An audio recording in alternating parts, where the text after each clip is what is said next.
All right, all right, all right. Let's get fired up here.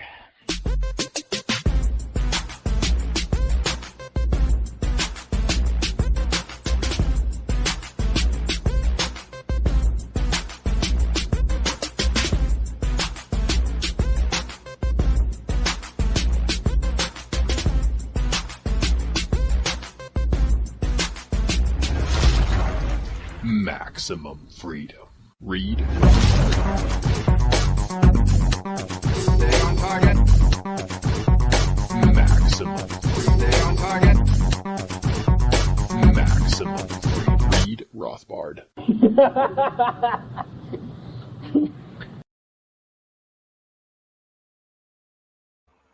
Well, hello and welcome to the Actual Anarchy podcast. This is the podcast where we talk about movies from a Rothbardian anarcho-capitalist perspective. Tonight, we're doing a listener-suggested film called War Machine, The Beast, or also known as The Beast of War. This is episode 206 of the show. You can find the show notes more at actualanarchy.com/206. And if you forgive my faux pas, War Machine was a movie that we did a couple of years ago with the guest we're having tonight, hence my confusion. And apparently I've been drinking brake fluid. So let's check in with Robert. We've done quite a few recordings recently. We did a 4-hour election night marathon. And then we did a recording with James Gentleman of Urban Agorist, and that just got released today, which was a discussion around V for Vendetta, because this recording date is November the 5th, which is Guy Fawkes Day. So how you doing, buddy? Well, like you said, we've been doing a bit of this lately. So either we'll be well practiced and smooth or exhausted and have nothing to say. I think it's going to be somewhere in between, like a normal episode. But I am juiced. I got a little bit of juice for this. This is an excellent recommendation. It's a movie I had never heard of before. And I'm surprised it never really gets talked about. It's filled with, it's not a foreign film. It's got a bunch of English-speaking people in it. It also has some subtitles with people speaking Pashtun, or is it Afghani? I'm not exactly sure. But it's quite good. A nice hidden gem, so to speak. Yeah, and that's why perfect film. That's why I got recommended, and I'll be reading the recommendation itself once we get into the last hour's portion of the show. But also, I'm going to put a link to our 4-hour marathon streaming session on the show notes page for this episode. So actualanarchy.com/206. Not only will you get this episode, but you also get a link to our 4 hours of election and an hour with James Gentleman at Urban Agorist. You can find that discussion at urbanagorist.com/5. And then we'll also have a link to our discussion with the great Kyle Anzalone of the Libertarian Institute and his new show, Conflicts of Interest, with his co-host, Will Porter. We did War Machine with him, so that will also be on the show notes page. And that was episode 53 of the show, so going quite a ways back. You find that one at actualanarchy.com/53. So let's get into the last hour's portion of the show, and we will get into this movie. All right, all right, all right. Let's get fired up here. After I select the right button, the correct button, right after this.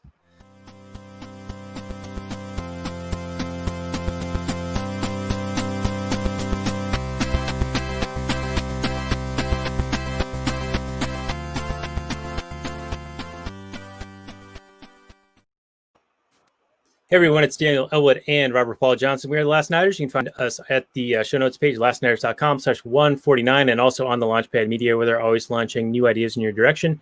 Tonight, we're going to be doing War Machine. I said that. The Beast of War, also called Beast or The Beast. And we are having our guest who was with us for War Machine a couple of years ago, the great Kyle Anzalone of the Libertarian Institute, who I will introduce to you now. Kyle, welcome back to the show. Why don't you tell people what your show's about and where they can find it? Hey, yeah, I'm Kyle. I co-host with Will Porter, the Conflicts of Interest show. It's on YouTube. We do a video version of the show. that I think adds a lot to the episodes, displaying the articles that we talk about, stuff like that, news ticker on the show. And then I do the daily news roundup at the Libertarian Institute. And then my role there is the news editor. And I also work at antiwar.com, helping to put together the viewpoint section of that site. Well, that's a lot of really important stuff. I remember back when we had you on for War Machine a couple of years ago, you were doing 3 or 4 episodes a week back when your show was called Foreign Policy Focus. And I always considered you one of the hardest working people that I knew with just being able to churn out content, whereas we do a weekly show and that feels like a bit too much. Robert and I were just talking the pre-show, which is available for Patreon supporters. Go to lastnight.com/Patreon. This is our 3rd recording this week. We did 4 hours of election coverage. We did an episode on James Jenneman's Urban Agorist, and now we're recording again tonight. So if I'm a little bit tired and sloppy, that might be why. But anyway, Kyle, I'm really glad that you came on for this. When we were looking to do an episode with you, of course, I wanted to be, centered in the Middle East somewhere. This is, going to be released right before what's now known as Veterans Day, but I like to consider it Armistice Day. So like a military Middle East thing, it kind of ties the time of the year and then also your expertise into a movie. And one of the ones I was considering was Rambo 3. I still think it would be a good movie to do, but I think this one was perhaps better. And it's almost the same setting. And this, we can talk about a lot of the same events and the same people. So this will be a lot of fun, I think. And speaking of your new show with the video format, we have video format here. And we can also share articles or Google descriptions, which is what we'll do now, how we start off. So this is The Beast, came out in 1988, rated R. It's a war/drama film, 1 hour, 51 minutes. It's available on Amazon Prime right now. So if you guys want to watch it, I've got a link for you on our show notes page. It got 7.3 IMDb, 85% Rotten Tomatoes, and 3 out of 5 from Radio Times. That's the first time I've ever seen a rating from Radio Times. And 89% of Google users liked it. This is the description. It says a Soviet tank unit led by Commander Daskal destroys a village in Afghanistan in 1981. Taj, a member of the village, vows revenge and pursues him along with the Mujahideen. Meanwhile, the radical Daskal turns violent against his unit when he murders the tank crewman for his Afghan ethnicity and leaves tank driver Kovachenko to be killed by the Mujahideen. Taj, however, offers Kovachenko sanctuary for his assistance against the unit. It came out September 16, 1988. The director is Kevin Reynolds, who also did Waterworld and Red Dawn. It cost a couple of $1 million to make, I believe, and they got a box office of only $161,000, which is quite a small amount. And I'm very surprised, Robert, in the pre-show, you were telling me that you'd never heard of this film, and either had I. But it was recommended by a listener. So I want to just read for you guys the recommendation. It's our listener, Nick, who said, I stumbled across a movie I'd never heard of. It completely blew me away ever since. And so ever since, I've been desperately trying to convince everyone across movie fandom to give it a shot and hopefully drag it out of complete obscurity. I kid you not when I say this is the best Hollywood film you've never heard of. Quentin Tarantino's old writing partner, Roger Avery, has it down as one of the best movies of 1988 and also has it down as one of his 20 desert island films, with Apocalypse Now being the only other war film. If you do see it, let me know. And if you agree with me that this might be one of the 10 best American movies of the 80s, one way or another, we need to find a way to raise this movie's profile and prevent it from its continual obscurity once and for all. So I think it looks like a winner to me. And that's why we're doing it tonight. But anyway, Robert, let's go to you for your opening, and let me know what you think. It made what, $100 and some odd $1,000? Is that what you said? $161,004.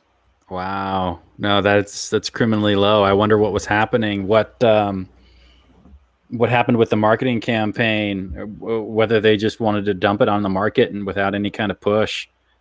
I don't know what else was happening or what they put it up against. Sometimes they make those kind of mistakes. Sometimes you put something on the schedule for when it's going to come out, and then somebody else releases like Avatar or Star Wars or something. You're just like screwed. But yeah, whatever happened, this movie came out and got immediately forgotten for even the few people that did see it. but I think the vast majority just never heard of it in the first place because it is quite good. It tells a pretty dang good story, if a little bit. I mean, I have my little quibbles. I don't think it's a perfect film, but it is one of the better war films I have seen. I have issue with how poorly the Mujahideen, maybe I can get Kyle's help to help me pronounce the word, Mujahideen. The Mujahideens, Yeah, they are very much that's right. they are very much portrayed as, I mean, I get it. You have these like basically goat herder type people. You put a machine gun in their hands, they're not exactly Rambo. But in this film, they are comically terrible at fighting. It actually ultimately the women are the ones that actually know what they're doing and disable the tank. So I thought that was cute and almost appropriate for how badly the men were doing with this. But yeah, overall, well acted for the most part. The story has a believable villain in it, in this like super ultra dedicated, pig-headed, will not be denied tank commander. In spite of all the evidence, he's like, no, I'm just going to keep going and I will not be stopped. And we're going to live and die as tank men, which is, it's a little bit unbelievable, but I liked his single-mindedness. Yeah, he went a little Captain Ahab, I think. Yeah. You can get obsessed with the thing. You can have enough people, face enough obstacles and overcome so many obstacles. You get to a certain point and you're like, well, I'm not quitting now. After all the stuff that we've been through, I'm not giving up on this tank. We're going to see this through to the end, through hell or high water. So that was believable and fun for the most part. It's a good film. It deserves more recognition for sure. I'm sure we'll get into some of the little quibbles and whatnots that I have, but for overall, it's definitely is worthy of far more recognition than it has. Right. Yeah. I'd agree with a lot of that. And Kyle, do you have an opening take? I know that in our private group, we were talking a little bit, and you said that you really enjoyed the opening scene, which it's well done and it really sets the tone, but it is kind of horrific, man. Just seeing how they attack that village and torture the guy, kill him in the most gruesome manner right in front of his fiance.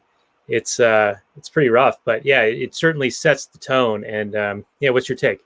Yeah, so I was actually talking to my co-host Will Porter about it and was recommending the movie to him because I enjoyed it. And well, I don't know if I enjoy is the right word, but it was a good movie, and it definitely I think the way the characters are and set up, the way the movie is set up, where like it's Russians fighting Afghans, but the Russians all have like American accents and stuff and speaking English just fine. That I don't know whatever like kind of social dynamics are then at play for the audience of the movie and everything, but it doesn't feel like you're like taking a side, and like you're sympathetic to at least one or two of the people in the tank, and certainly the Afghans and the Mujahideen and stuff like that. And so there's a lot of themes in the movie I thought were really good, and actually made me and Robert could talk about this, but I thought the general's attitude was actually a pretty good portrayal of the severe PTSD that he obviously suffered from. So I think that's like probably most of my opening thoughts, but I'll definitely recommend this movie. And if people haven't seen it, I suggest it. I think the opening scene, I saw Saving Private Ryan. Probably I was way too young for it, but I felt like kind of like that when I watched this scene, with just like kind of the opening of the movie like this, and just how you have this like peaceful Afghan village with people going about their lives, and then like out of nowhere these guys wearing crazy gas masks just come in and destroy everything in the most horrific way, poison the water, flamethrowers and torches and stuff like that. I mean, you have to watch it to really understand why I'm saying I can't describe it well enough. And that's why you have cinema and movie to do this. But it was a very powerful scene. Yeah, and it's just like indiscriminate destruction and killing. And obviously, we're presented with this and we're supposed to think that these are like super evil people. Do you know if there's any validity to the history of that? Like, did that actually happen, that type of thing? Or is this maybe overplayed? Because I can't see a military tactical reason for destroying this tiny little goat herder village, men, women, and children, all the animals. They're spending now I get it, they're Russian Soviets, so they're not so good at the allocating resources. They sure are expending a hell of a lot of resources in destroying this very, third world little village here. And it reminds me of a meme I saw, like $100 million jet dropping $1 million bomb on $1,000 shack. Right. It kind of seemed like what was going on here. Do you know the history of the Afghani war with the Soviets, and was this type of atrocity like a thing? Because it looks like war crimes to me. Yeah. So I mean, I don't. It's not something like I'm much more familiar with like the U.S. war in Afghanistan than the Soviet war. Like, I know the details, and I think on my shelf right above my head is War at the Top of the World. It's by Eric Margolyes, and it's definitely the recommendation I have for this war on reading. He actually spent some time in and around the Mujahideen. Aaron Margulies did, and so I mean the atrocities by the Soviets were absolutely brutal. I'm not sure if this was like representative of what happened in like thousands of villages where they went in and destroyed every single thing and poisoned the water, but they did do all of those things, right? I don't know if all those things happened in one village or if it again is representative of everything. But the Soviets committed horrible war crimes. I think they estimate 1 million Afghans died in that war. It was horrific, and they did things like retaliate against villages where the Mujahideen came from and stuff like that. And I'm sure I don't know all the literature on this, but the Soviets were waging an occupation campaign, so I'm sure they have some of the same problems that the Americans had as well, where their translators didn't translate accurately, or their informants gave them bad information because they wanted to wipe out the guy they had a grudge against, not actually help them fight the insurgents or the Mujahideen or whoever. I mean, I don't think it was outlandish, the portrayal of what happened there. It may not have been representative of everything, but certainly those kind of war crimes were committed by the Soviets. Now, correct me if I'm wrong, Kyle, but I believe it's Zbigniew Brzezinski's The Grand Chessboard that talks about how they set up this war, wanting to give the Soviets their own Vietnam. Arming the Mujahideen rebels along with Osama bin Laden and those kind of guys to fight off the Soviets. But what was the reason that dragged the Soviets into this area in the first place? Was it resources? Was it they claimed this land as their own? Or was it like, hey, we need to stop Western imperialism? What was it? Or, do you know? So in War at the Top of the World, the case that Eric Margulies makes is the Soviets were trying to expand their empire all the way south, I guess, to the Indian Ocean. So if you have Afghanistan and then you have a part of Pakistan, and Pakistan, I believe you have the port of Karachi, which is either in like the Bay or the Indian Ocean. And so his thought was that the Soviets were trying to expand their empire that far. I don't know what was going on with like Soviet policy at that time. That's just not something I know a whole lot about.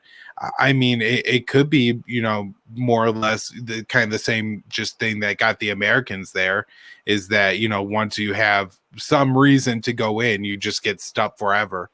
And so it could be that kind of situation. Also, I'm sure the Soviets had their grand strategists who were telling, their leaders, just like, American leaders are being told, oh, you can't let the Soviets have Afghanistan. You have to, arm the Mujahideen to make sure that they, can't build like a pipeline from Moscow to the Indian Ocean or something like that. So that's the kind of, I'm sure, rhetoric that was going on all sides. And in part contributed to. But yeah, I'm not like a real expert on all the Soviets' reasons for the war. I assume that at least some of them are illogical because it's a communist government. Right. Now, is Charlie Wilson's War, that movie that's based on real events, was that also centered around Afghanistan and arming the Mujahideen? I will admit I haven't seen that movie, so I can't say for sure. Okay. Now, from my understanding, the Mujahideen were given and I keep saying it wrong, and I'm sorry, but Stallone dedicated Rambo 3 to them and viewed them as freedom fighters. And they were in a position like, Robert, we were talking about in The Purge, where, in an Alamo type situation where you have an invader coming into your land, the place and you know how to be, and you know how to play the strengths and weaknesses of the land, and how to trap them. And we see some examples of that in this movie, that you have an advantage related to the invading force, and that's how you can kind of get stuck in this sort of quagmire. But I also recall that the Taliban didn't seize power until after the Soviets left, right? Or because the country of Afghanistan had been destabilized, right? Yeah, well, I mean, eventually, like with the fall of the Soviet Union, the Soviet Union had to leave Afghanistan, which then, there was just all kinds of different warlords and factions and stuff like that. And I honestly think the U.S. policy was kind of like fine with the Taliban like gaining ground and everything.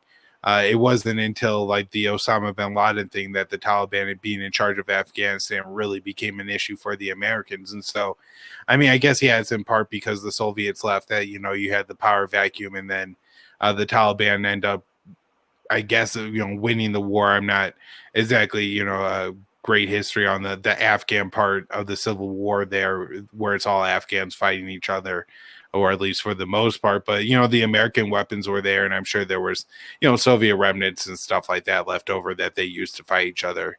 But I do know it was a bloody, horrific mess. Right. And the Taliban are only bad guys because they, gave safe harbor to bin Laden, something like that?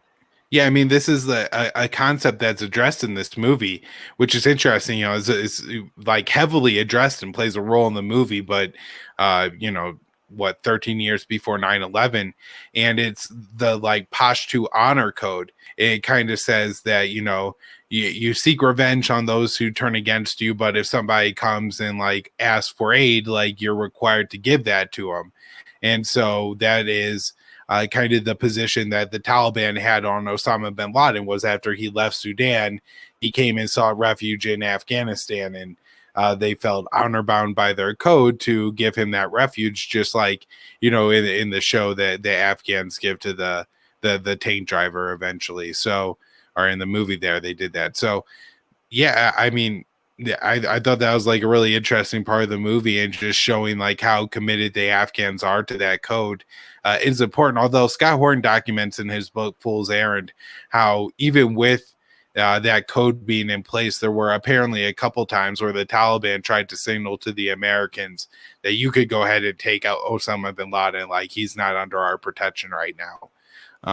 But either the Americans didn't pick up on that, or there were several cases where Bill Clinton declined to take out Osama bin Laden, even though he was offered the ability to strike him.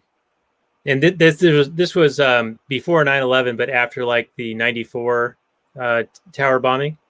Yeah. Or 93, whatever that was, when they did the basement thing. Okay. Yeah. We were talking about bin Laden. He was celebrated back in the late 80s, I think, around the time that this movie came out, and the Mujahideen were, considered freedom fighters, like in Rambo 3, like we're talking about. But I got a Facebook strike, which I think is why I can't live stream right now. And one of the strikes was a picture of a newspaper clipping celebrating bin Laden and his building of roads in Afghanistan, because he's rich and has money or his family has money from oil or something like that. And it was like this, puff piece about him.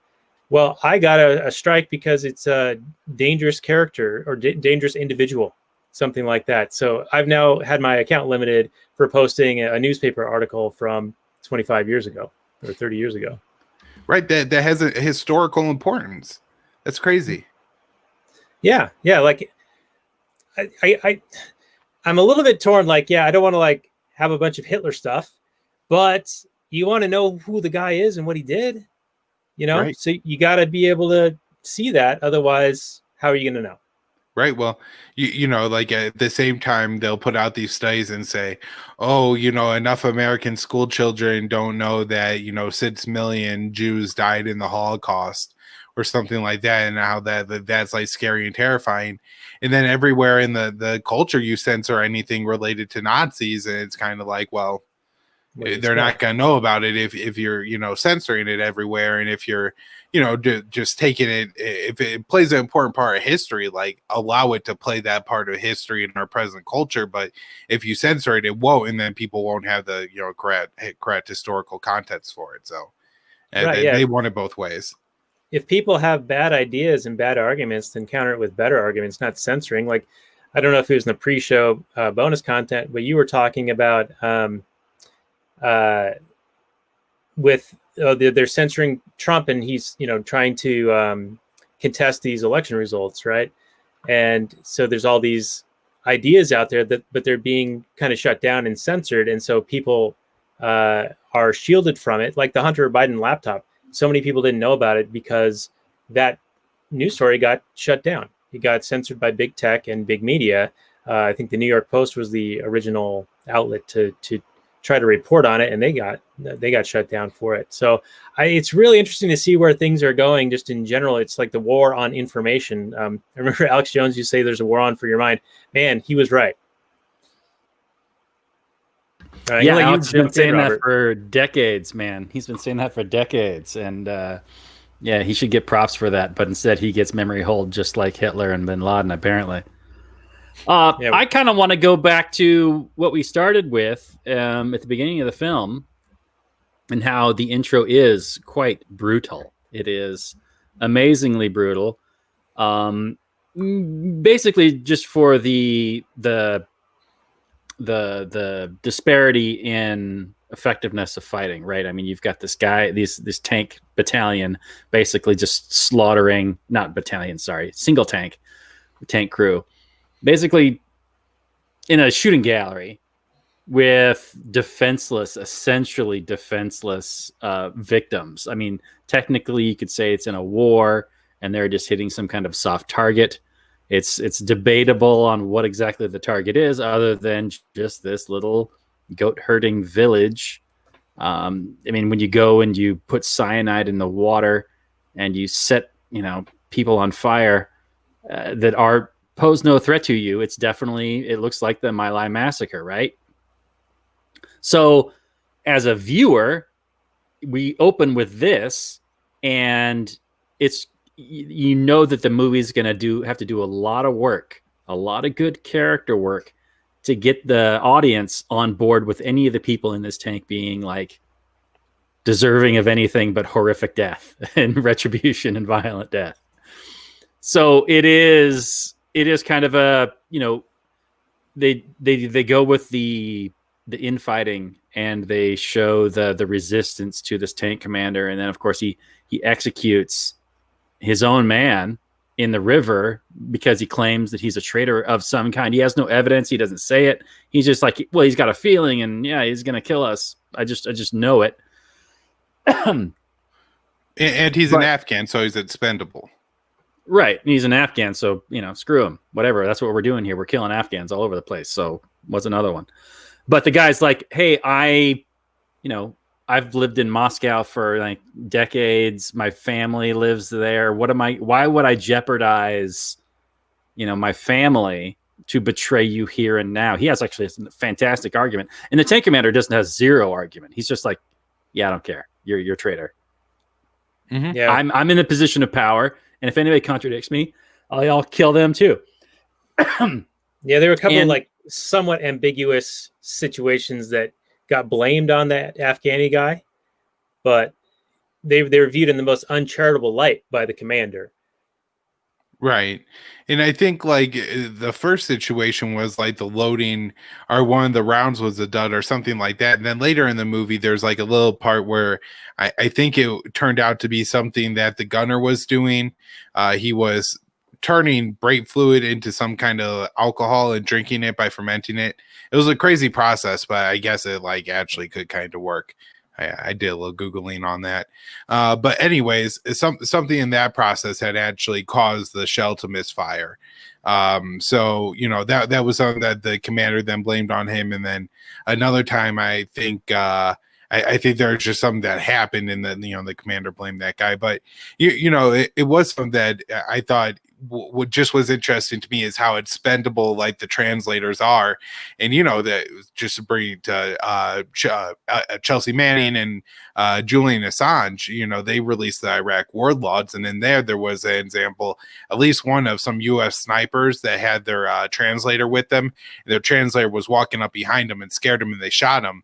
And that's just his, like, you know, no repercussions or anything like that. So, you know, that kind of stuff happens. Yeah, it's wild. And yeah, the drinking of the breaks, and, you know, I'm drinking the breaks here, but the guy was probably, you know, jonesing for alcohol. So he must have, you know, been willing to do so much. So he drank the breaks. But also the Afghani guy, he had said that he used to be a man of faith and he knew what he believed. And then he went to college and now he's not sure what to think. And I thought that was really interesting, especially for the time and era in which this was made, 1988. I mean, Robert, I remember your uncle was always telling us before we were graduating from high school, he's like, oh, you go to college, you just prove that you can go to college or that you can, you know, follow orders and get a piece of paper. But, you know, do you actually learn anything? So I think he was very ahead of the curve as far as like the indoctrination centers, as they so obviously are now. Like it's so blatant now, but I think back when we had gone, it felt less in your face as far as the indoctrination component of it. Now, granted, you never really know your frame of reference at the time, but I feel like looking back that college, the college things I see now seem nothing like the college we went to 20 years ago. Yeah, somewhat. Although, you know, the way this is handled in the film is the guy, I mean, he was an Afghani and he went to college in Moscow, right? Mm-hmm. And so he's given over to all kinds of like Soviet ideas. I don't know probably about the state and whatnot, but he was still very much of a religious person, and he still held on to that part of his personality or his being. I, on the other hand, it's kind of interesting. Well, I don't know if it's interesting or not, but and I know not everybody did this at all, but I went to college and I didn't necessarily switch my religious views. I just kind of had my religious views enforced and amplified, because, you know, I was essentially like this teenage atheist guy. And I found all kinds of fantastic arguments about why God doesn't exist and this kind of thing. So I left very much still, you know, even more of an atheist, but probably more of a statist too. So I guess to your point. Yeah, and I think it's worse now, obviously. Now, another thing that I think was pointed out a couple of times, you know, how those situations with this Afghani translator guy and the tank commander were somewhat ambiguous and sort of could be viewed in favorable light or unfavorable light. So he could be viewed as a traitor. Similarly, when the tank is it's at night and they're not sure, that they know they're being followed, but they don't know what's around them. So they set some proximity sensors and some booby traps and whatnot. And then something triggers their sensors and they just start firing all weapons in a 360 all the way around, you know, scorched earth kind of thing. They're shooting out liquid gas ignited on fire or oil or whatever. They're firing their guns. And it turns out it was just a group of deer, a herd of deer. They all just got slaughtered. Well, when the Afghanis get there the next day and see this carnage, they view it from a different light. Like the tank guys were like legitimately scared. They thought that they were going to be attacked. And so they overreacted and tried to defend. Meanwhile, when the Afghanis saw the carnage, they're like, look at these people. they're just killing for the sake of killing. They're just heartless monsters. Like they're just doing this for sport. And it's just another situation where, depending on the perspective on which you're viewing it, you get a totally different story. Yeah, and that's something this movie does quite well. Even though I think that even with the tank commander being like the cartoonish type villain, he's still a believable, understandable character, and he still feels very much human. And I can kind of believe, even though, I don't the PTSD and like the paranoia. Maybe Kyle can talk to that a little bit, with him like being a young boy in Stalingrad fighting off the Nazis, being a tank boy, being dropped down to drop bombs on tanks and Molotovs on tanks and stuff, not them being pulled back up. That's got to be a horrific experience for a little kid. But just being that kind of, I don't know, the mentality of this commander where it's your responsibility to get this tank back to wherever you need to go. You're in like absolute dictatorial control, and you suspect there is a traitor among us. I don't know. What do you do? I think obviously he's a villain. But I didn't think he was necessarily that cartoonish. I thought he was quite believable. And I thought it was well done. Like a human villain. I thought it was well done. Like a true believer, but maybe he snapped. Yeah, like the intense like pressure of being in the tank the whole time, like gives him kind of an out, I think, for being like acting crazy. Like it's obviously a high pressure situation. His life and the lives of his men are at stake, and so I thought the only part about him I thought was kind of cartoonish was like the Stalingrad story. Maybe that's accurate, and like I should have like Googled and looked. I thought that part sounded like, the old man going, I had to walk up hills both ways barefoot to school kind of thing. Mm-hmm. But later he's also going on about like, how there was a tank that was hit by an RPG and everybody else in the tank died, but he lived. And just like, obviously the guy only felt safe in a tank like that. Like his life was in and around tanks, and like he was like a soldier, and the Soviets had been fighting for a long time, and he had been fighting for a long time. And so like, like a tank commander and a soldier is what that guy knew. And so that's what he was going to do. And so, yeah, I think even with that, like from his perspective, like eventually he has to sleep in. If this guy kills him, he's going to kill his men and take his tank, and he can't let that happen. So, you do get a sense of like the guy. And also I think the challenge to his authority was something that like he couldn't tolerate.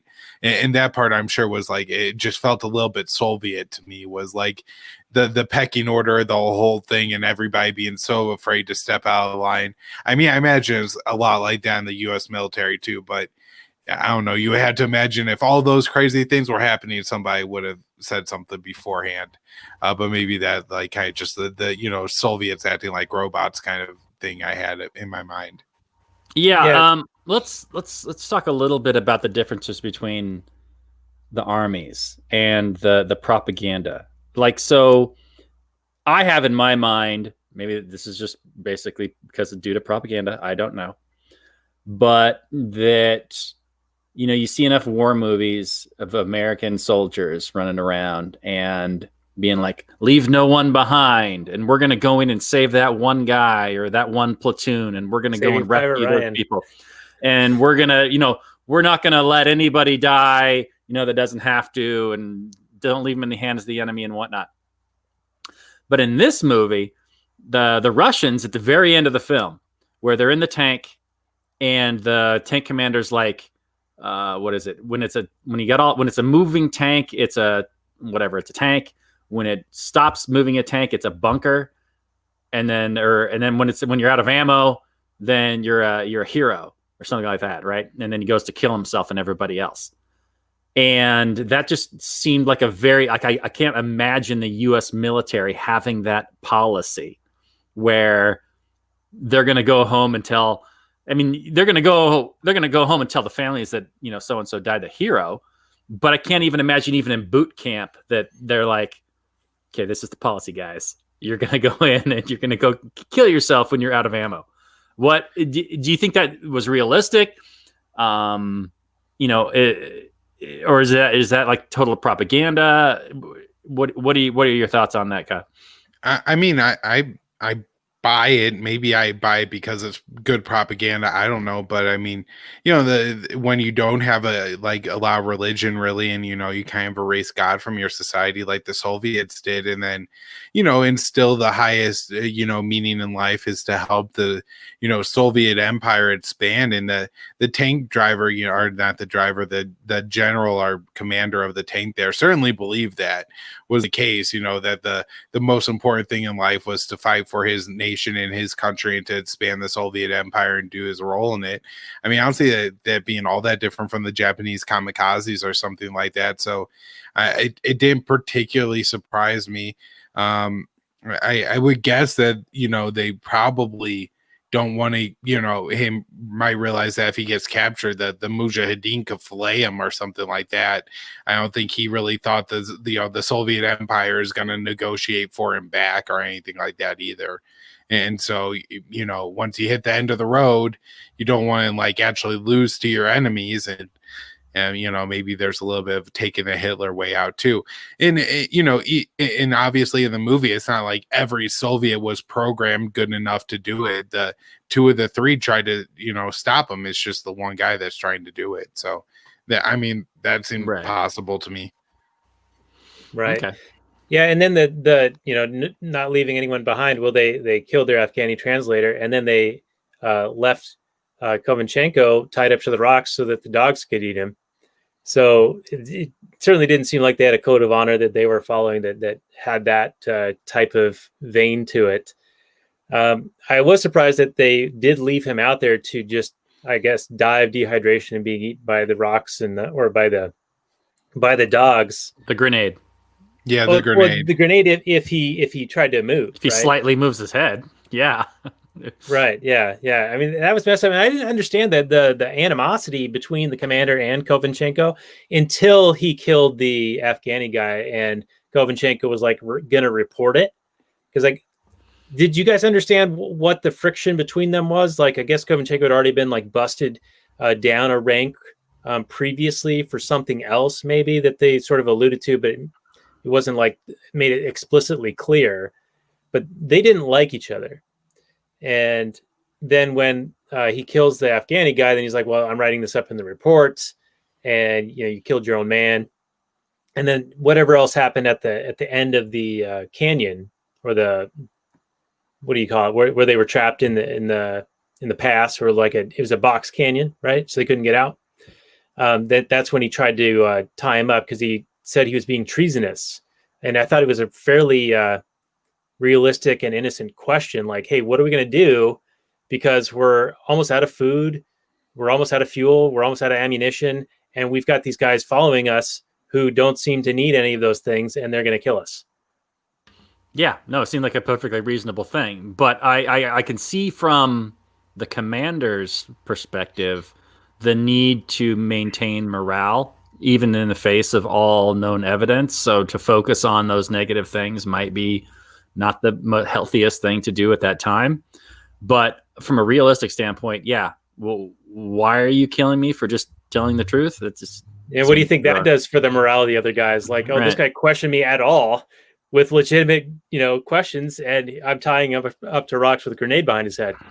Right. Now, I think I thought it was to maintain order, was kind of my take on it, was that he felt like he was being undermined, and that's why he did it, and that's what he couldn't handle. And also, just a note another time, the very first scene, you know, he's hesitant to drive the tank over the guy laying in front of the traps there.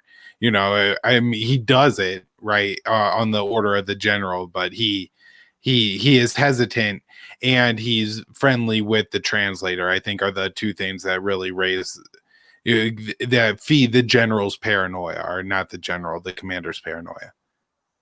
Right. Yeah. Now speaking of that, though, I do have to ask you guys. I know Kovanchenko basically turns into the good guy in this film, but there is that scene where he's talking to the translator and he's like talking about how he had a hard time driving over. You're like, why did you crush that guy? And he's like, I had no choice. I had to crush him. And the translator's like, you always have a choice. And I have to agree with the translator guy there. Yeah. I mean, but, you know, you're kind of splitting hairs here, right? Because you just drove this tank into this village and you just mowed down all these people and you set them all on fire. And then you have the moral quandary of whether I guy or not. It seems like you're kind of splitting hairs. At this point, you're already Darth Vader. I mean, are you not? I mean, is he morally justified in what he did just prior to that? I have a hard time. I think the issue might be that one is more visceral, like it's close and it's more immediate and it's more like almost a torture. Like the guy's going to be alive for a while while you're doing this, whereas the other one is a little bit more distant and it's like there's other tanks involved and other people. It's sort of like a gang mentality. You're doing it together. Whereas this other thing, it's like him alone being ordered to do something and he's making that decision to do it. And he's hearing those bones crunch and the guy screaming. And I think the threat level there, when you have a village, there are houses, there is, I mean, there's no evidence of a threat in the film, but there is, like, you could imagine that before they got orders that the Mujahideen had come from this village, which I think they kind of, there's a couple times where the guy from the village which I thought this was a really interesting part of the movie that I liked, was there's like a guy from the village whose village gets destroyed, and then he goes and fights the tank with the Mujahideen fighter. Like, he wasn't an insurgent, he's just the leader of a village, and then they come and crush him, and he becomes one and teams up with the Mujahideen. So I thought that was like a good theme of the film, just as far as how that goes. But you know, when you have that village there, at least then you imagine that beforehand, you know, they got their orders that there were some bad people in this village and that they had to, you know, get them because of the surprise attacks on the Soviets. And just last week, a tank got blown up by an RPG by some Mujahideen guy, and he was from this village. And so you got, but then this particular guy is just laying on the ground. Like, he is clearly not and cannot be a threat to you or anyone. He, in fact, willingly got on the ground in front of the tank track. You know what I mean? He is like, I am an ant to you. You could choose to kill me or not, but I have no ability to stop it. Right. And then taking that life is, you know, in a lot of ways, a lot worse. Like, you know, talking about, like, you know, Darth Vader there, just to maybe do a comparison, like when he goes in to the, like, Jedi temple and kills all the, you know, the younglings and everything like that, you have to imagine that he was told beforehand that, you know, these people are potentially a threat to you and they're, like, on the path to becoming evil. But then when he goes and, like, slaughters the Separatist Council, he actually then, like, gets his Sith eyes and turns into a Sith. And I think it's because those people were supposed to be his allies and expected him to be an ally and were completely a non-threat to him. It was just, you know, a slaughter of people who were on your side and for no apparent reason. And so that's, like, in some ways more evil of an act to, you know, slaughter somebody who can't be a threat to you versus somebody who, even if it's a village full of civilians, like, the unknown factor gives some potential for the need to commit violence. Okay, so you're giving him somewhat of a pass for his actions in the beginning, in the opening scene. Not a pass. It's horrific and unacceptable. Like, he shouldn't have done it, right? But I think there's, like, I guess, especially as far as, like, the soldiers and doing routine soldiering, like, you know, going and shooting your taint shells into a house, like, that's what taints do, right? But crushing a guy to death is kind of a uniquely kind of weird thing. It's like, you know, the Saudis will kill and starve 100,000 Yemeni children to death, but then they kill and dismember Jamal Khashoggi in the Turkish consulate. And it's like, people are, like, more upset by the killing of Jamal Khashoggi in the Turkish consulate. And you kind of get it because, like, he's a journalist. He's in a consulate. He's completely unarmed. He's not going to harm anybody. And you come up and dismember him. Like, in reality, like, killing 100,000 Yemeni children is worse. But, just as you tell the story and you think about it, like, one is a war and one is just murder for the sake of murder. Right. And as you're saying that, it just brings to mind the Joker in The Dark Knight, where he's talking about you just break the rule. You kill 1,000 guys and everything's fine. You kill 1,000 soldiers and everything's fine. But you kill like one old lady and everybody loses their minds because it's like against the rules, these made up rules that we have of decorum and honor. But yeah, like you're saying with the intro of this film that we're discussing, it does bring to mind the insurgent math, right? Of how do you kill enough of your enemies? Like in this movie, they kill a whole bunch of people in this village right off the get-go, and then they smash the Khan, right? Is that what he was? He was the Khan at the time? Yeah. And then, of course, it pisses off the people that loved this guy, these ladies, to go up, and they're going to take on this tank with like fists and bottles and whatever rocks they pick up and whatever. They end up killing one with like mustard gas. But in the end, these women are the ones that end up taking this tank down. So it's a nice form of blowback, retribution, justice at the end that I appreciated. But, it just answers the question, how do you kill your enemies faster than you make them? I guess is what I'm trying to say. So I guess here was actually my thought of like the movie coming out in 1988.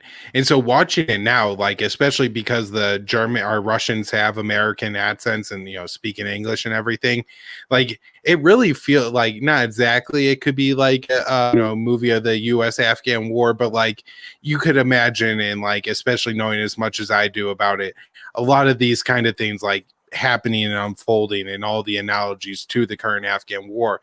But at the time, and I think this is added with like the feathers on the guns of the Mujahideen and stuff, that like the way you do it is like the Americans fought the Native Americans, just kill them all. And that's the way you win. If you really, want to win, you got to kill them all.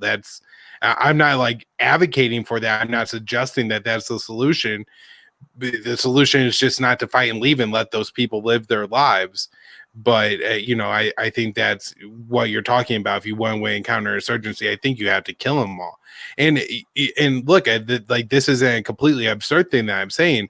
I believe even Matt Spoot has written that, the American Indian Wars lasted like a total of 240 years. If you consider like, from the time that they first came into contact as British colonists to the, and Custer's last stand and all that, and the final battles and everything.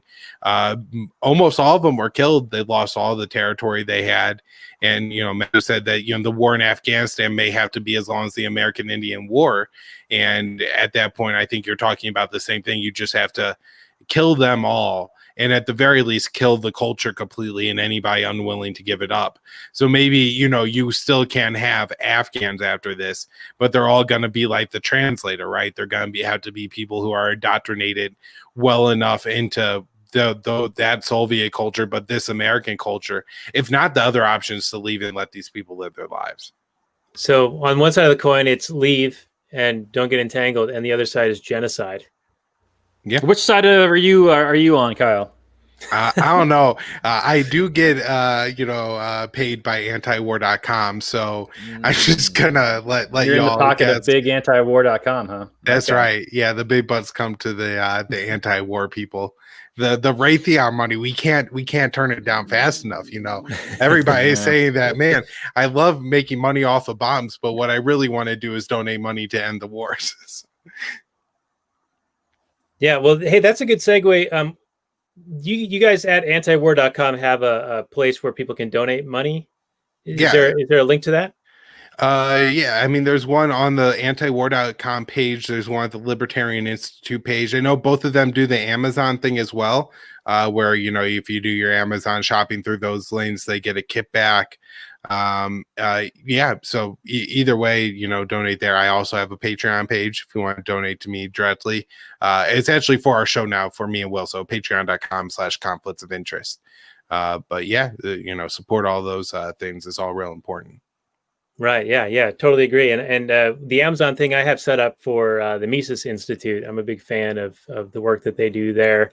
And we have a Patreon as well, as we've mentioned a couple times on the show. lastnight.com/Patreon. Get pre-show and bonus content for after the show. And we are actually running low on time, and I feel like we have a lot more to talk about. But we're gonna have to, do it another time, I guess. But I did want to bring up the hubris of the tank commander. He was so attached. He's Captain Ahab for this tank.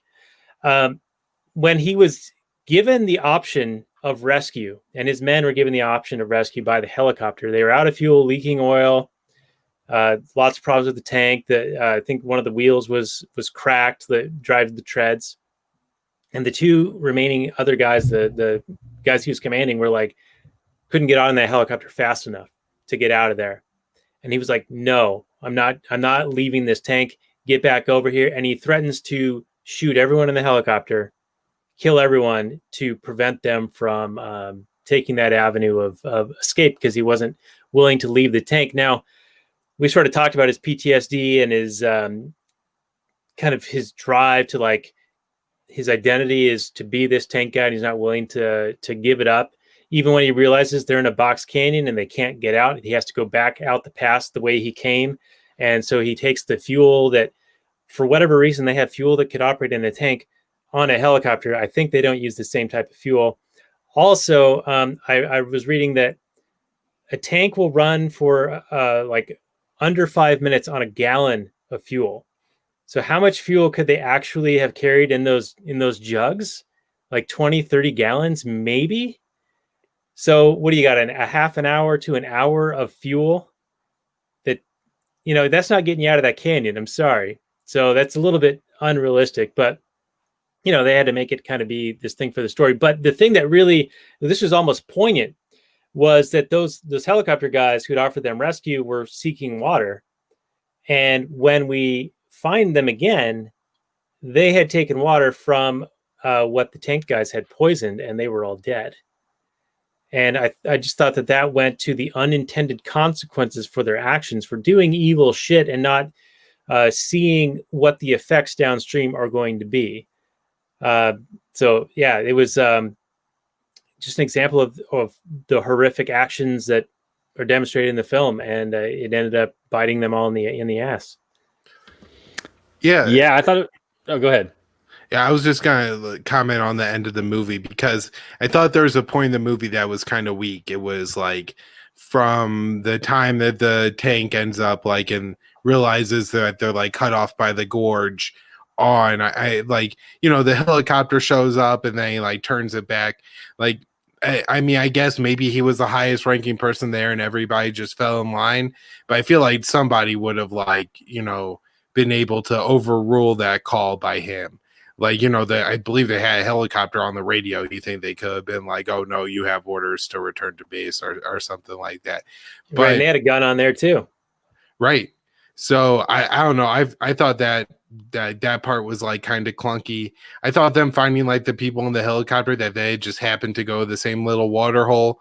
Like I thought that, and then the women like somehow causing the landslide to destroy the tank. Like, all that I thought was like I felt like the movie up until that point had like done a pretty good job of like feeling very real and like very well paced, and then like they're like, oh shit, we have to like figure out how to wrap this up, and like did like a whole bunch of like crazy stuff at the end.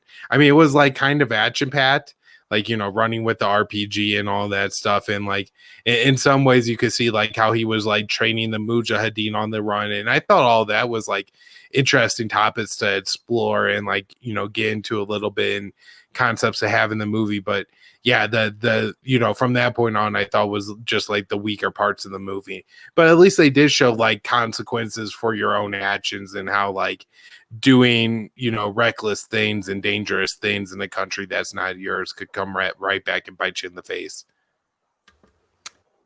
Yeah, I would say that it felt a little bit movie-y in those parts. Like, it was definitely in the script that somebody was writing to have like these characters give them an arc and have all this stuff kind of coalesce and come back around at the end to have a nice tight ending to wrap up, instead of just something that actually happened. But it's a drama. I thought it was pretty well done. It was interesting that a lot of you had the con guy, the young con guy, who was just like, we need to kill this beast. But then you had like his cousin, who was kind of like Mr. Bling Bling guy. He just wanted to like get rich or something like that. He was kind of in it for the fight, but he just more wanted to plunder. And was it him that was super psyched when they found the helicopter, as if he was going to do anything with it? I mean, what are you going to do? Are you going to get some tools and break it all down? Or are you going to fly it out of there? I mean, what are you going to do with that? Well, I mean, he got a bunch of ammo out of it. Like at the end, when he came running to the tank, he had like a crazy amount of ammo in his hand. So I guess they like found some like good stuff in there, and I'm sure realized that there was no way to fly it. I thought that was like the most unrealistic of the Afghan characters. I'm not sure if they made him like westernized to like, because they didn't have the CIA in the movie at all. Like they didn't have some white guy handing him a rifle at any point. So maybe that was the way, like they try to tie in the American influence a little bit, but he like comes up wearing aviators and stuff like that. And I think that a lot of the Mujahideen guys were kind of on the devout side. And so that seemed like, I don't know, I felt like his character was a little unrealistic, but at the same time, like, maybe they felt like they needed to draw like a lot of contrast between him and the other Afghans to like let people know like these are like two distinct groups of people who like kind of have different interests. Like it's not quite like they're both there on the same mission. Like the Mujahideen guys are there for like the bigger fight against the Soviets, and he's just there like to get revenge for the people in his village and stuff like that. But one thing I thought that comes off a little cartoonish, but I didn't think was actually too bad, was just like how the Afghans and the Taliban, or not the Taliban, the Mujahideen fight in the movie, where they're kind of like just shooting at random, like spraying from the hip. I think he shoots the RPG from the hip. And from my understanding, like from, again, the writing of Eric Margulies, who was embedded with them, then this is something that I also heard from, I don't know if this is actually his name, but he did a like 4-part series with Prof. CJ. He was an Iraq and I think Afghan war vet. And he kind of talks about how like there's a little bit more of like a God willing mentality. And so if you have an AK and your enemy has an AK, you stand 100 yards apart and kind of just shoot at each other from the hip. And if somebody gets shot in the face, then, God willed you to die. And if everybody misses, then, kind of. And there's a little bit of that too when the like Afghan guy in the very beginning scene tries to shoot the tank driver in the face, and then the gun like clipped, so it misfired or there wasn't any ammo in it. And he just kind of smiled. He was like, "Oh, this is the will of how things are supposed to go." And so I think that's actually like a little bit of part of the culture and the way some of the fighting goes there. And so I didn't think. Like I'm sure there was like parts where like it was cartoonish, but there's other times where like I think it was like trying to show like the difference in fighting styles and stuff like that. Yeah. Okay. Well, that helps explain, I think, one glaring scene in the film where you had all these Mujahideen fighters on a ridge, and they're shooting their AKs at the tank that is like hundreds of yards away. The chances of them hitting it, let alone doing any damage whatsoever, is 0. So I thought that was like hilarious. Like, are these you guys just have too many bullets and just wanted to hate carrying them around all the time? Because you might as well just be throwing them on the ground, because they are not going to do any damage against this tank at that range. You have no hope of hitting anything.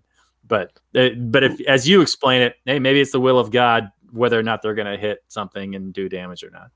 Yeah. They mentioned that if Allah wills it several times. So I think that does play a big role in this. And also that if they die in battle or as a martyr, then they go to, their version of heaven. Right. And they fully believe that. So they're more than willing to die in this as a result of battle. So it's almost like in that Godfather 2 situation with the Cubans, where they're willing to die for their cause, and so that's why they were able to win. You kind of see that with the Afghans in this. Now with the RPG and the Versace sunglasses guy, I think that when he fires the RPG, it's accidental. Like he's doesn't practice The good trigger first control. time. Yeah. The second time he fires it from the hip, though. The first time he like just shoots it off for no reason. The second time he takes a hip shot at the tank, and it gets like it hits within 100 yards of the tank, and then after that, I think he breaks it. So Yeah, he broke the trigger mechanism, the firing mechanism, which is what Kovachenko is able to repair and build trust with them after he learns of and takes advantage of. And I don't mean advantage in the negative sense, but he utilizes the knowledge that's been shared with them to get that sanctuary with them. I forget the term that it was, but I thought that was really cool. And it also showed them struggle with, this is our code, but we want to kill this guy. We want this revenge, but do we really, are we going to live by our code, or are we going to just take exception sometimes? And I'm glad that they stuck to their code. Another thing that was interesting is when they offered him food and they all had to each offer him something, and then as soon as he made his selection, well, I'm sure he thought that was all for him, but as soon as he picked up one thing, they viewed it as, okay, he selected the thing he's going to take, and now we're all going to get our stuff back. yeah, which I thought was kind of cute. Yeah, I mean, I'm not an expert on Pashtun culture, so I don't know. Maybe that's like a thing of how things work. I mean, it seemed like they in the film they tried to like not be like absurd. I don't think like any of the actual filming would have been done in Afghanistan. Just maybe the village. I don't know. I don't think so. I think it was all in Israel. Okay, but then there are a couple shots in the film where like they're actually shots of Afghanistan. They're like larger pan out shots, and they're like, I don't think even have the tank in them, but they do like actually take a couple shots of like Afghanistan. So I felt like they made an effort. So I'm sure it is somewhat accurate that something like that would happen. Yeah, I thought like the earning the trust thing happened like a little fast, but I guess you only have so much time in the movie, so you gotta make it happen. But yeah, like him using that part of the code, it was I guess interesting for the Afghans to decide whether or not that applies to like the occupier, right? Like this guy is in your country for the sole purpose of like killing and subjecting you to like their rule and their way of life, and you don't want to live by that, and so that's your enemy. And in that sense, to somebody, yeah, I'm sure it's different when even if like there's rivalry between different Pashtuns and they're killing each other, and then you offer them sanctuary or something like that. There's those cultural, like you're all part of the same culture, because like in the beginning of the film you saw that essentially the guy had surrendered. I mean, he didn't like put his hands up or anything, but like he was captured, right? And they ran him over, and so he didn't get that sanctuary, and do you then award it to people who won't give it to you? So that was interesting. And ultimately the women decide not to, right? They kill the tank commander, and I guess that's why the guy makes his decision to get back on the helicopter at the end. Yeah, that was gonna be one of my questions. Like, why do you guys think he left? Because I felt like the new Khan was surprised, because he had thought that they had formed a bond and had formed a friendship almost, or at least an allyship. And so I think he was surprised that he did take that escape back to the Soviets. Yeah, for sure. Well, what did you guys think about him as a character? Did you think he was redeemed at the end? It played like the movie plays out like a redemption arc. Were you on board with the main character there at the end, or did you still think, hey, no, he's still guilty? Maybe he's done a few nice things, a few good things, but ultimately he's guilty of this original murder. Man, I have trouble with it, because I think that the Afghan translator guy was right in that he did have a choice, but the choice was between run this guy over or get shot himself. So how much of a choice do you really have? It's a sort of a gun to your head kind of situation. And then when they're attacking the village, yeah, it's military orders. They're told probably like there's some threat here and you need to go and take it out, and it's under the guise, this veneer of tactical or some purpose to do it, and so then they do it. But this is one of the reasons why I would not be good in the military, because I have a hard time following orders that I just disagreed with. Well, I always and struggle with this question because it is so complex. I mean, we live in a society, and he came from a society where joining the military is a extremely honorable thing to do.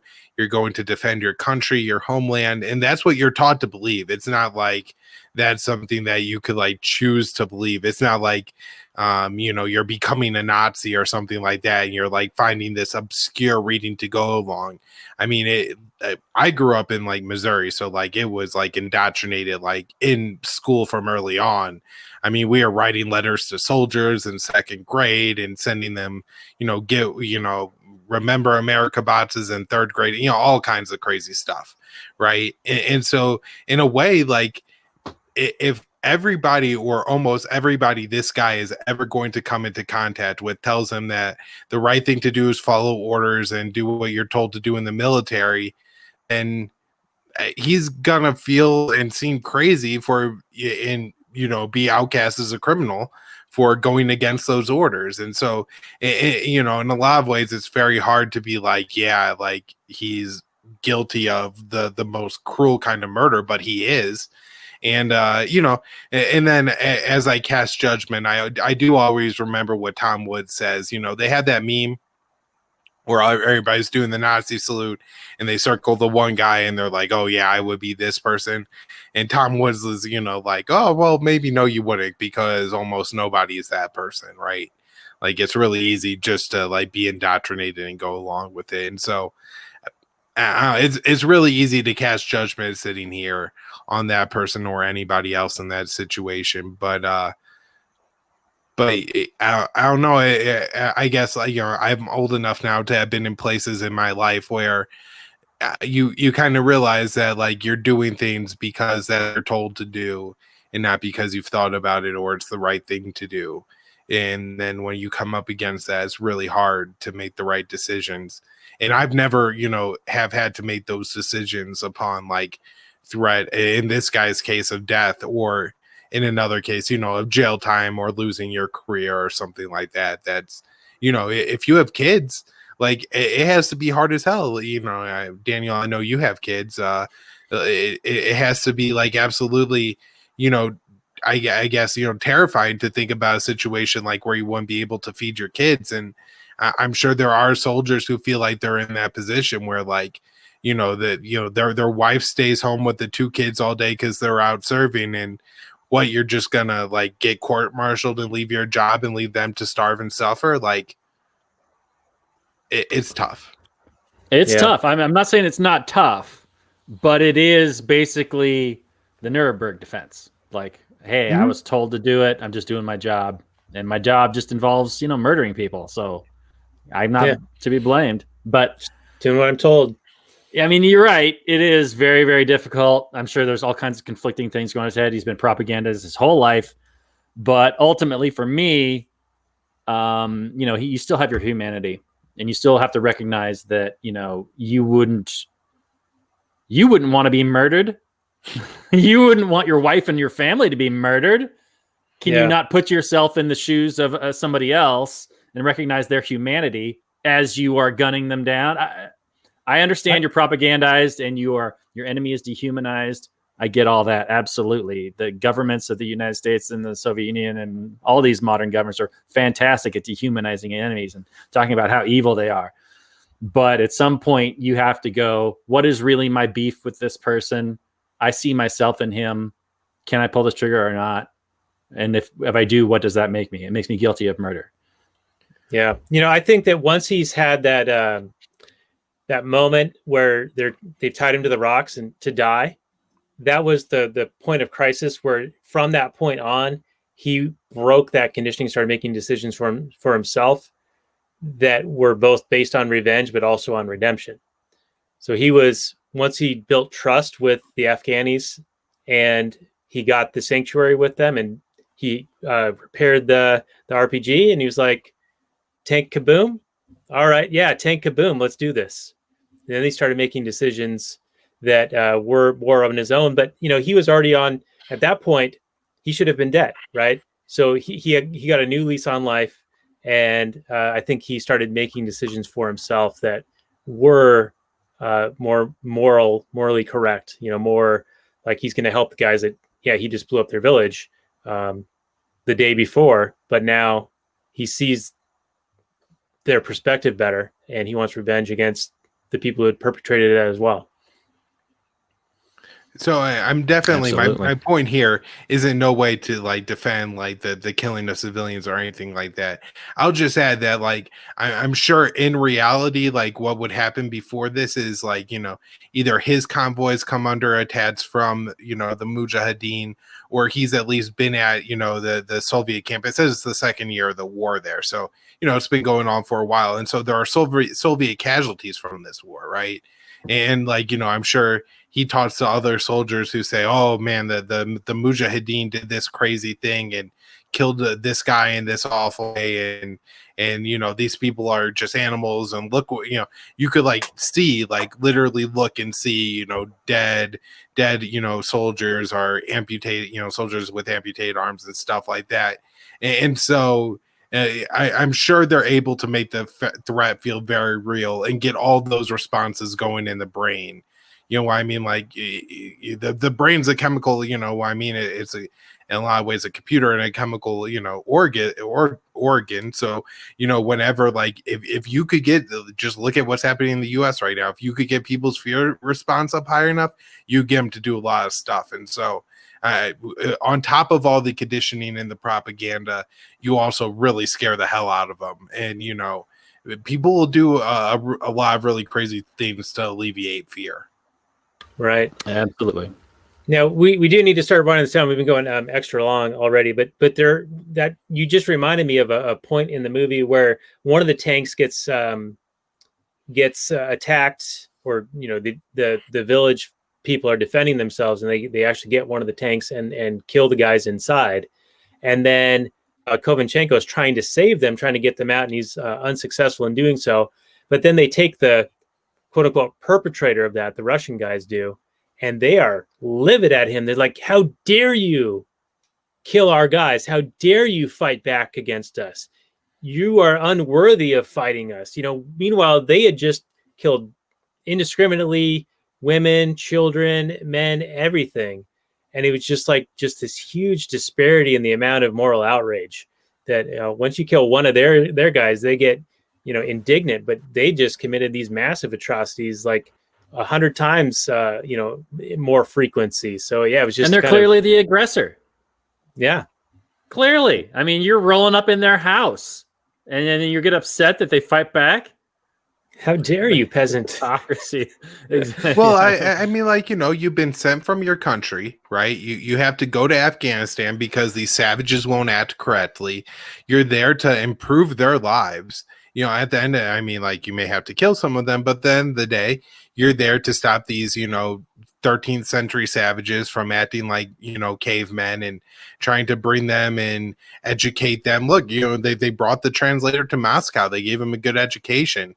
The guy was able to at least speak, Russian and Pashto. So like, he's a bright guy. He's like well dressed. He seems fairly happy most of the time. He like has a career path. He's happy with what his kid's doing, right? Like that's, what I mean? And so like you see that guy and you're like, hey, we're trying to bring this life to all of you. And all we're trying to do is make your life better. And I'm coming all the way across the world to come here to improve your life and make you better and fight this counterinsurgency. I mean, that's what's so disgusting about the counterinsurgency, and why I think you a lot of times had that frustration from the occupying forces, is because you can't understand why, because you've been told that they don't act right and you have to improve their lives and change their country for them to have a better life, and they resist you. Like you're trying to help somebody and they're like they're literally trying to kill you for it. Like that, to people who have really bought into it, is absolutely crazy for them. And I even see this with I don't want to say somebody in the army, but definitely Americans I've talked to like have this problem when they think about the Pashtuns now, or people in Iraq or something like that, where they just can't understand why they would possibly want to kill any Americans, because we're just there to help them. We're rich. We're throwing money at their country. We're trying to, make sure their women can wear mini skirts. I mean, who doesn't want that, right? And these people resist it anyways. And it must just be because they're crazy barbaric savages who want their women to be in full burqas and to be poor and to just hump their goats all day or something like that. I mean, that's really, I think what a lot of it comes down to is just like the frustration with the occupation, because, you're essentially there to like give them a better life. So the propaganda is the mission. Is they're being told that they're being noble and heroic and doing a great thing and a great service, and they can't understand why somebody would resist that, when if you look objectively at the reality of what they're doing, they're imposing this against you with weapons and destruction. So right, yeah, you would think if you're trying to help somebody, don't require force. Yeah. So this will actually tie a nice bow on the end of it, because the resolution in the movie is he's talking to the tank commander, Komanchenko is, and he's like, basically, how you fought the Nazis before? Well, maybe now we are the Nazis. And it reminded me of, I forget the show, but it's a character from a British show called Peep Show, and there's like this gif of him saying, "You mean we're the baddies?" And he's like wearing a Nazi uniform. Anyway, I'll try to find out on the show notes page. It's like, what do you mean? We're the baddies? Like, we're the bad people? What? Yeah, because of course they're told totally different. But anyway, this is already gone on way too long. I appreciate you sticking around this long, Kyle, and I hope you can stick around a little bit longer for the post show. But we do have to do our final summary and review, and let's give it out of tank shells. How many score out of 10 tank shells we give it? No, we'll go to Robert and then we'll go to Kyle for yours. All right. So The Beast. As we've said, it's a fairly seemingly somewhat accurate portrayal of the Russo-Afghanistani war of the 80s. And it's a nice like bottle thing. Like, we don't really get a whole lot of the external war. It's really just we follow this one crew around as they make one mistake. They turn right instead of turning left on the Kandahar Road, I think, and then the movie ensues. If they turned left and gone along on the road, they would have joined up with their buddies and gotten to where they wanted to go, and then our heroes would have had no chance to get their revenge. But as it is, they did, and somewhat satisfyingly so. I still don't think Kovachenko is any kind of a heroic character.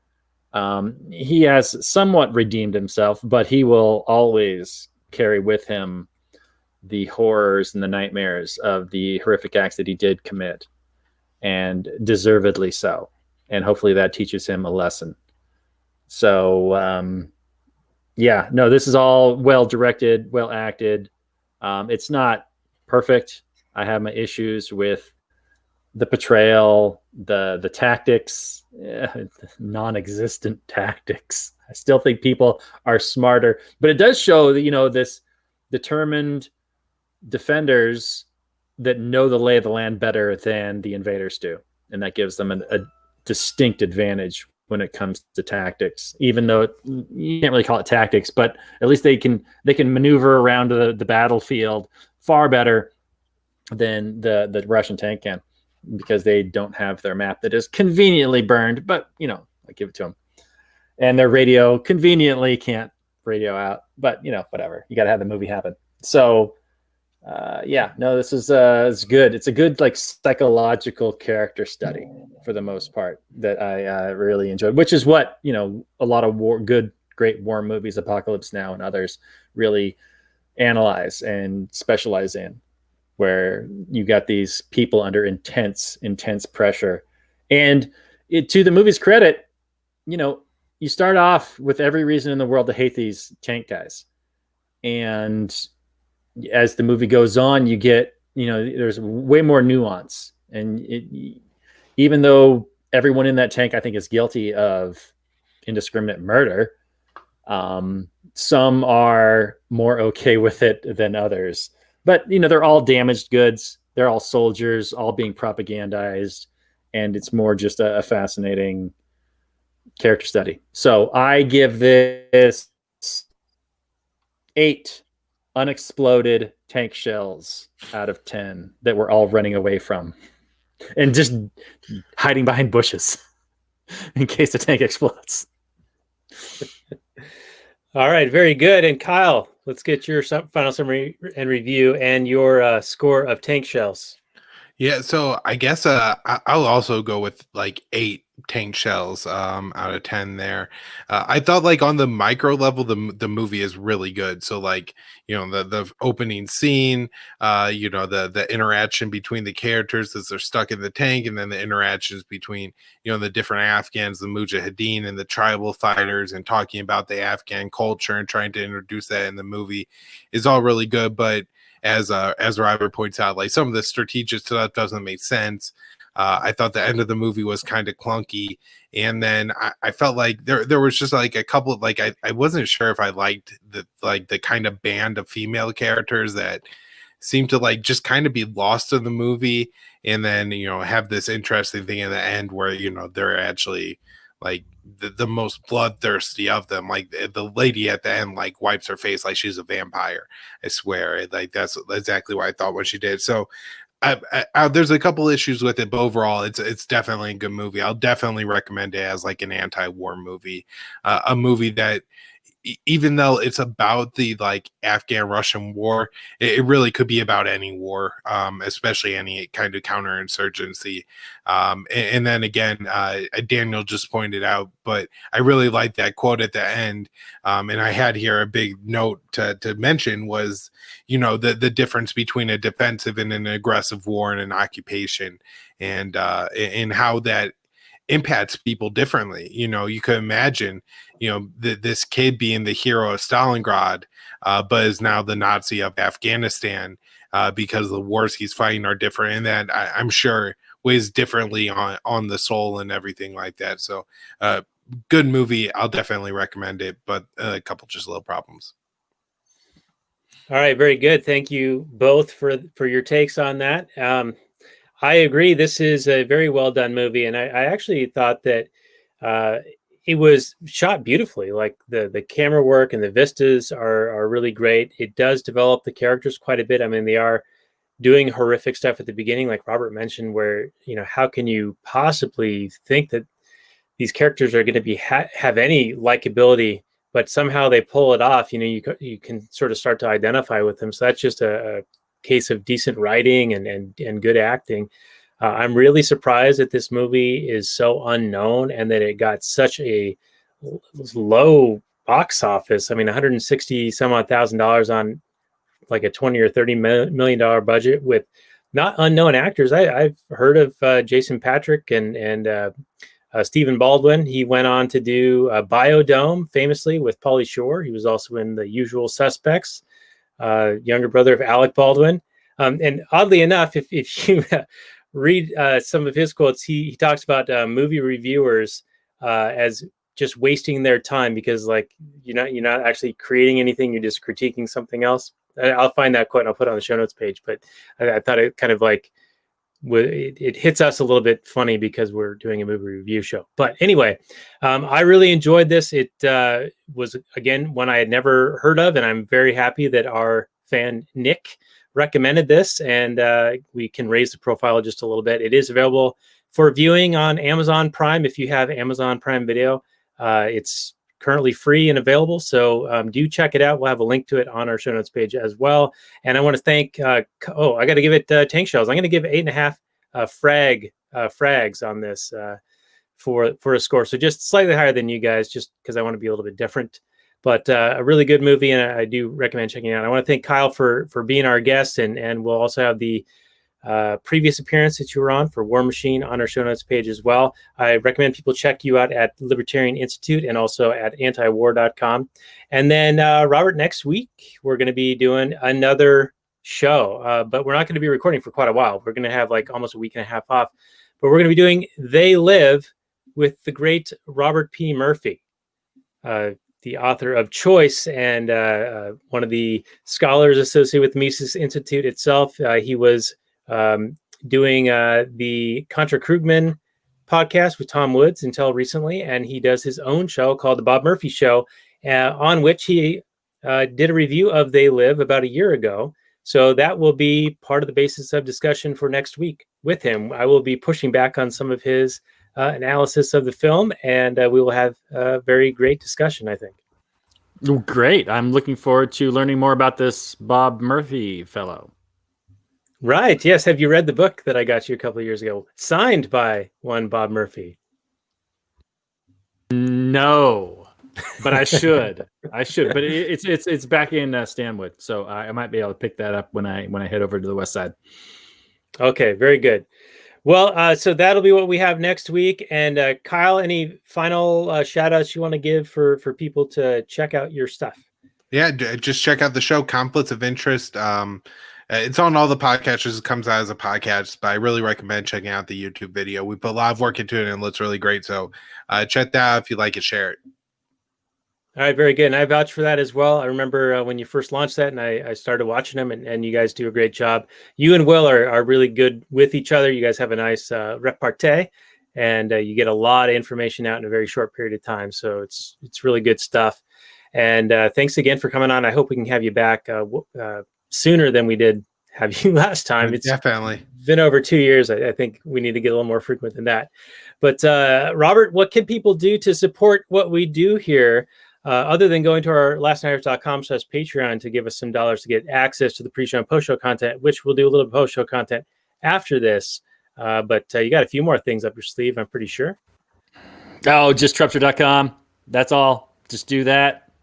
Check it out. There's just a few designs. I need to get more up there. I really do. I've had some designs in my mind, and I know Daniel's got some kind of weird idea about Christmas ornaments. So maybe we'll play around with that. But check it out. Talk to people. Tell us stuff. Tell them stuff. Yeah, like, subscribe, send us reviews. I think we solicited people roasting us in reviews. I mean, give us the 5 stars, but then say something funny. We'll read it on air. And hopefully that'll solicit even more. That'll be great. But anyway, thanks again for being our audience. And we will check out next week with They Live. I'll be wearing sunglasses, no doubt. So thanks again, Kyle. And I hope you can stick around for some of the post-show content right after this.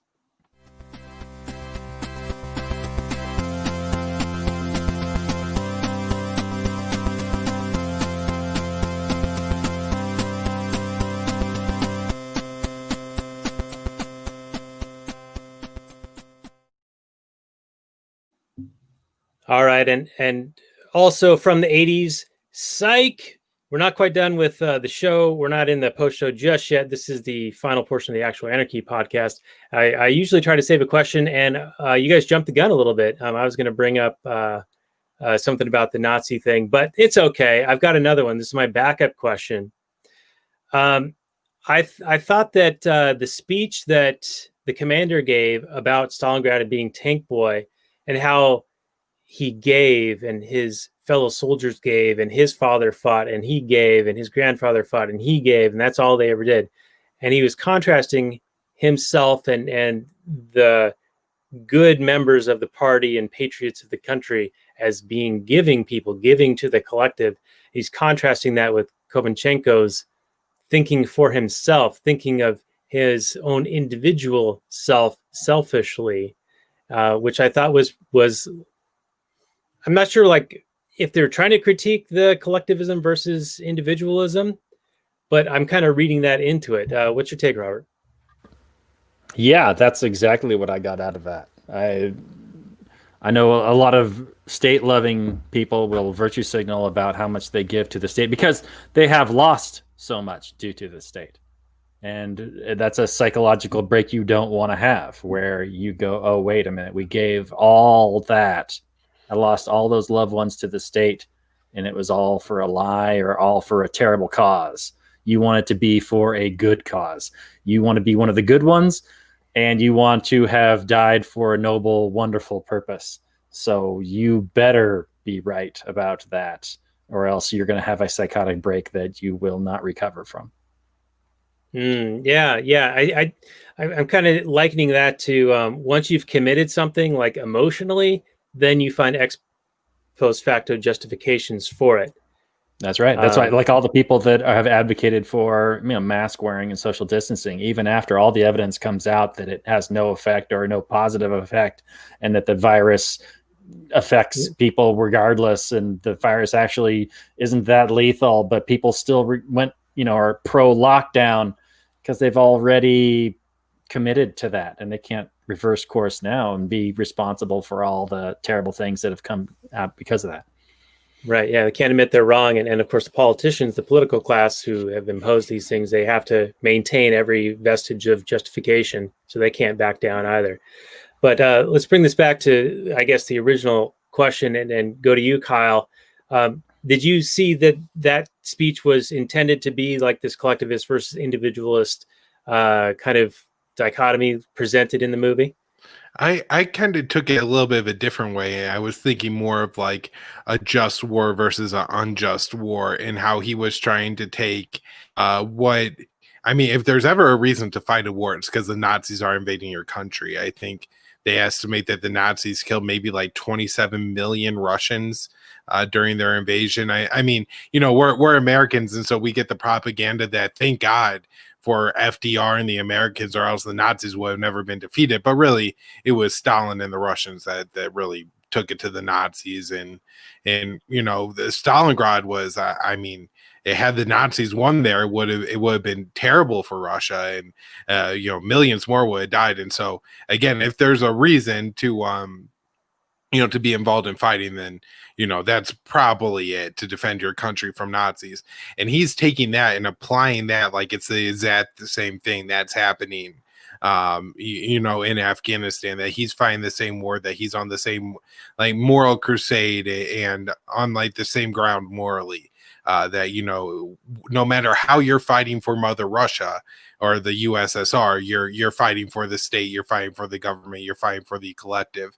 And I guess it is interesting just how like times like that, like when a country's actually invaded, like what happened to Russia during World War II, how that creates so much collectivism and nationalism. And I guess to bring it back to the moral collectivism versus on an individual level, I do think the movie like kind of takes the step to show that like once the main character, the tank driver, realizes that like he's like kind of morally responsible on a level for what's happening, and like what's happening is morally wrong and what the state says isn't right, then he starts making like different types of decisions. And maybe that's why people like feel a little bit more sympathetic towards the character by the end of the movie, is it seems like he's really transformed and like has shook off this like collective morality idea that he had at the start of the movie, and now has this idea that there's like right wrong situations. And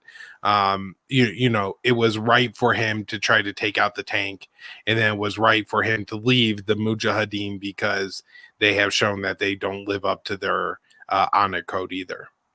All right. So for a guy who doesn't analyze movies all that much, and as we talked about in the pre-show, I think you just did a great job, because I think you're right. I think that was the point they were trying to make, and kind of drive that wedge between the tank boy thinking that he was defending Stalingrad again, but it being pointed out that no, you're actually being the Nazis in that, Stalingrad situation, just in reverse. And that was kind of the point of the film, was to put the mirror up to the tank commander. So yeah, well done. Well, thanks again for being our guest. It's been a lot of fun. And again, we'd love to have you back. And everyone, also check out our appearance on Urban Agorist with James Gentleman. So that's urbanagorist.com/5. Check out the Libertarian Institute. That's libertarianinstitute.org. Is that right? Yep. Yep, and then you find my name on the banner head there, and if you click on it, the news roundups are in the left column and the shows are on the right. So easy to find everything I do right at Libertarian Institute /Kyle. All right, perfect. Yeah. /Kyle. And Pete Quinones is over there too, and we're going to be having him on after Robert P. Murphy. So They Live with Bob Murphy, and then we're going to be doing JFK with Pete Quinones, formerly known as Mance Raider, who is also part of the Libertarian Institute. So a bunch of heavy hitters all in a row, and it should be a lot of fun. So we look forward to having you guys as our audience back in the next couple of weeks. And Kyle, we'd like to have you back sometime in the near future as well. So sounds good. Thanks. Yeah, thank you. And check out, like, subscribe, give us YouTube thumbs ups, and give us reviews, roast us if you can, and we'll read them in a future show. It should be a lot of fun. And we'll check you guys all out next week with They Live. And with that, we'll say maximum freedom, everyone. Peace out.